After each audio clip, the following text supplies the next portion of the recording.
Struggling to lose weight and keep it off? Then this episode is for you. Tune in to discover the two simple mistakes that so many food lovers make and how to stop repeating old patterns so you can create the relationship with food and your body that feels good on all fronts. Hi, so welcome to Joyful Eating, episode 182. So today we're talking about if you want to lose weight sustainably, stop doing this, dot, dot, dot. Okay, so before we find out what the this is, the best bite I had this week, so with my joyful cooking class, we did I was teaching them my no cook magic meal framework. So I actually made this bowl in one of the classes where I actually get them to, like, my students to help me like cook something. Like I crowdsource it. And so it was a chickpea bowl, and it was so good. Like, I don't eat chickpeas that often because of the carb content, because I need to watch that for because of my diabetes. But these bowls, like, it was some like kale slaw in the bottom. So like a commercial like mix that had like cabbage and kale and carrots, and I think so it's really pretty. And then canned chickpeas, just drained, tossed over, and smoky baba ganoush, which is really good. And then we finished it with feta and pine nuts. Normally I would only go one of those, but I went with both, and it was just like so delicious. I forgot how much I love chickpeas. So yes, that was my best bite this week. So our plan for today is, first, of course, I'll share the story behind this episode, and then we're going to be looking at why restriction doesn't work. So yeah, the two so that the story behind this will tell you what those two simple mistakes that people make. So we're going to be looking at why restriction doesn't work, and then why being overly permissive doesn't work, and then the fun alternative. And yeah, and then I've got a bonus experiment for you to do. So the story behind this is basically like the biggest mistake I see people making before they start working with me, and that also I used to make before I became a naturally healthy person, is being in either one or two camps. So you're either being like on a diet, or being like really restrictive, super like being restrictive and really controlling, and maybe counting things, maybe not, but or weighing your food and measuring, but definitely having a lot of rules around what's good and bad foods are. Or the other place that people come to me from is that, like, being in this like overly permissive camp, where it's like I'm just going to eat whatever I want whenever I want, and not having any intentionality or any boundaries around food. And so the being restrictive doesn't feel good because, like, it's awful and you're denying yourself, and it's really hard. And then what will happen is you have a day where you're like, you end up eating a piece of cake and you're like, oh, well, I've blown it for the day. And so then you just inhale everything. And so that causes problems for your weight. But then also the other, like when you swing to the other pendulum, when you're sick of the restriction and you're in that mindset of like just being over, I'm just going to eat whatever, then that also doesn't feel good, because oftentimes we're like just eating things for the sake of eating them, and we're not bringing any rational thought to them. And also, like, the weight starts to pile on, and it's like you're not feeling good in your body. So neither place is a good place to be. And um, and so let's look, we'll go, we're going to but there is an alternative. And I think, like, most people, like, like the narrative that we have in modern culture is that there isn't an alternative. It's like you're either going to be healthy and dieting, or you're going to be like some glutton and really unhealthy. And there's like this message that there isn't an alternative. And the thing is that with most things in life, this way of approaching food, it isn't all or nothing. It isn't black or white. There is a third option, and that is to find balance. So before we talk about what that is, first of all, yeah, let's take a step back, Jules, and talk about like why restriction doesn't work. And so if you're in that restrictive camp, there's a couple of things that drive us to overeat when we're restricting. So first, of course, is the physical hunger. Like if you're like not giving yourself, like, you're on this calorie restriction thing and you're like eating in a calorie deficit, your body's just not getting as much food as it needs. So that builds your desire for foods. You've got that physical hunger with you. But then there's another thing that people often don't know about is that there's a psychological component to hunger as well. So when you're denying and restricting yourself, y- you're actually building the you're kind of going into like starvation thinking, and it's actually builds your desire for all the foods that you are denying yourself. So it's not only like that you're building physical hunger, but there's also like all the foods that you love that you're not letting yourself have become more and more desirable to your brain because you're in this restriction mode. And so that psychological hunger is like, that's building as well. So and the reason this doesn't work is like it's just not sustainable and it's no fun. And particularly if you're someone like me, like who loves food, and then you're like, no, but I want to lose weight. So I've got to be in this, you know, no chocolate, no, like having all these rules. Like it's not fun at all. But also the thing is that it's counter, like it doesn't work. And there's a really great book called Foodist by one of my friends, Daria Rose, and she's a neuroscientist, but she actually went into the literature, like looked at the research around dieting, like on a mission to find the perfect diet. And the thing that she found when she looked at all the research, because there's been so much research done on dieting, is that people who diet, like the biggest predictor of whether someone was going to gain weight or not was just whether they dieted. So if someone was restricting, that is the best sign that they're actually going to gain weight. So it's like there's like the science is there that it doesn't work as well. But when you think about it logically, like of course, like when we're denying ourselves and we like there's of course like this isn't a problem, isn't a solution. And like seriously, if dieting really worked, like wouldn't the world be like there's so many diets out there?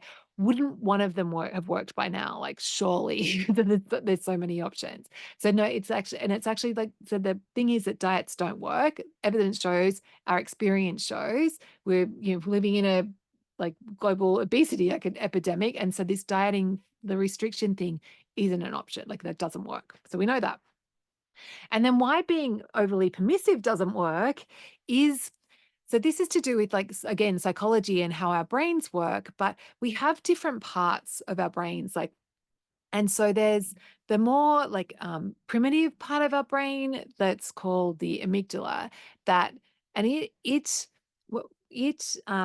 like it hasn't evolved as much. So when we're making decisions in the moment, we tend to be using this more primitive part of our brain, and that part of our brain actually doesn't understand about future consequences and like if we the results of our actions. So if our like this part, the more primitive part of our brains just thinking, okay, like its prime directive is I want to like avoid pain and seek pleasure. So if it's like, yes, if I had that donut and it was really good, I want more and more and more. And it doesn't think about the consequence. It doesn't understand about how this us having more and more donuts now is going to make us feel gross later, and it's going to cause problems for our weight and our health long term. So when we're being really permissive, we tend to be when we're just making decisions in the moment using this more primitive part of our brain. And so and like this part of our brain that isn't, so it's almost like if you think about it, it's like having a 2-year-old, because when like toddlers, they don't have a like they're running on this using more of their primitive part of their brain. So it's like you've got this 2-year-old in your head making all the choices around food and nutrition, and if you ask a 2-year-old, should I have some broccoli now, and they're like, absolutely not. Should I have some donuts now? Absolutely. Like, so of course like that doesn't work. And of course, like when we being permissive doesn't work because we end up eating too much. We end up like not feeling good, and we're feeling miserable about our food choices. So oftentimes we're not even enjoying the food that we are giving ourselves permission to eat. We're just like in the worst, like we're not getting any goodness out of it. So yes, we aren't restricting, but also like we're not overall, like we're not in a good place either. So either camp, not great. So what is the alternative? And basically the alternative is to find this middle ground where we're being intentional. So, and why this works is that when we make choices, like intentional choices about in the like about what we're going to eat or about anything in life, when we're being intentional, we aren't using the primitive part of our brain. We use the prefrontal cortex, which is a more developed part of our brain, and that part of our brain is able to understand about time, and is able to understand about future consequences. So that part of our brain's actually really smart, because it can weigh up the benefits, cost benefits of like, oh, yeah, okay, if I have more donuts now, yes, it's going to taste good in the moment, but I'm going to feel like gross later on. Like, it can actually make those judgment calls. And so by approaching food from this, like using our prefrontal cortex and being intentional, this is what helps us find that balance where we get the best of both worlds. So we're not restricting, but we're also not being too permissive. So we get to have our cake and also feel good in our bodies at the same time. So it's really cool and fun how this works. And the other part about when we're being intentional is that it helps us discover how to get more enjoyment out of our food from, like, without having to eat a lot more food. Like, it helps us get the quantity piece right as well. So we're letting ourselves feel satisfied. We're giving our body what we need. So we're not going into into, physical hunger territory, but we're also giving ourselves permission to have, all the foods that we love, so that we're also not building that psychological component, like that psychological part of the hunger as well. So it turns like being intentional avoids all those problems that you get with restriction. And at the same time, it helps us find this balance in terms of the quantity, so that we don't have the problems that you have when you're being too permissive, where you're eating where you end up just eating too much. So we get the quantity piece right. And this is like, it's so fun, like doing this. It really, it is this, like, it's almost feels too good to be true sometimes. It's like, oh my goodness, I can actually do this. I can have that balance. I can feel good about what I'm eating. I can enjoy the foods I love.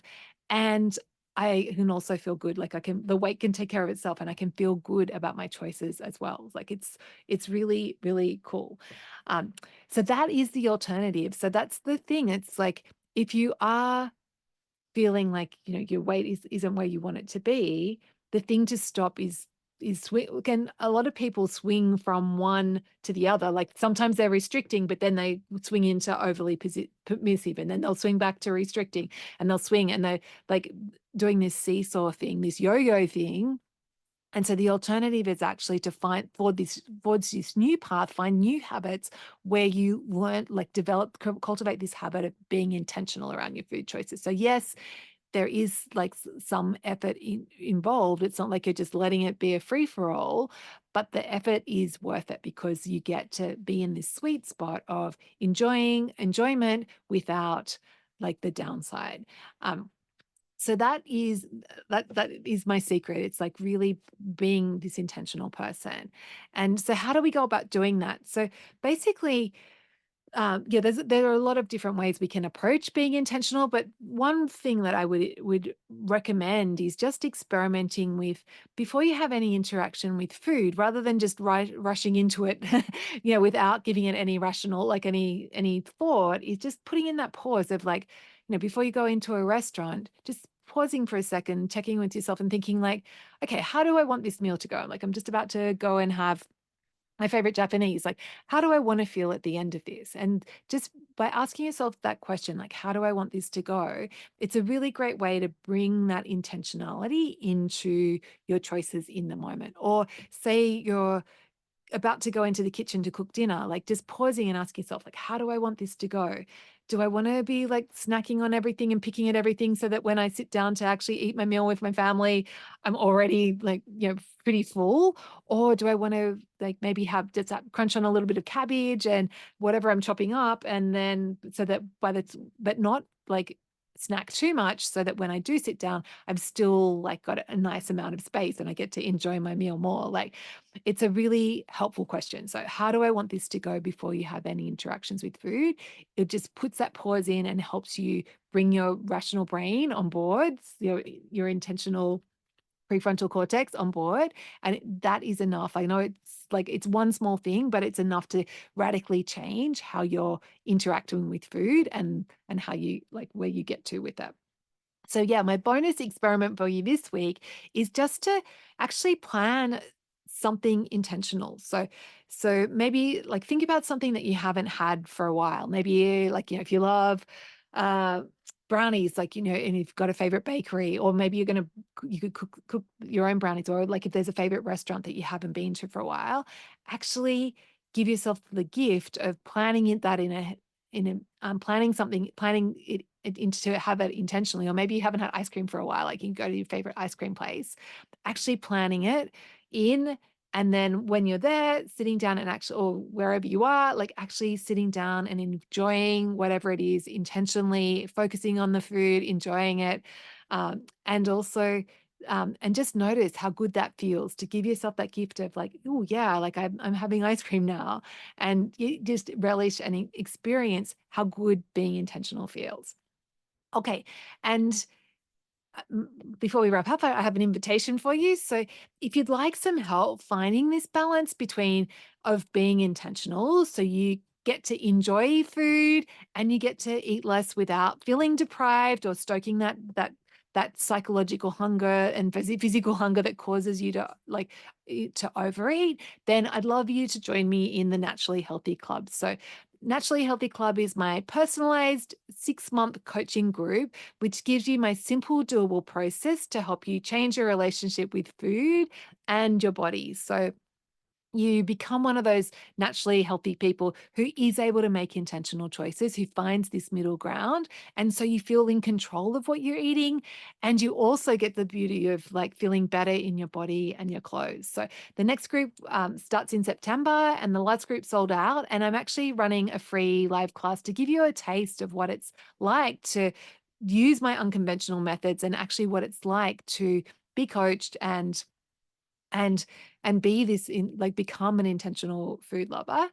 So like, yeah, essentially it's just a taste of what it's like to work with me. So if that sounds good, to save your spot in the free class, just go to thestonesoup.com/events or check out the link in the show notes. So I hope I get to see you in the free class. So have a fantastic week, and I will catch you next week.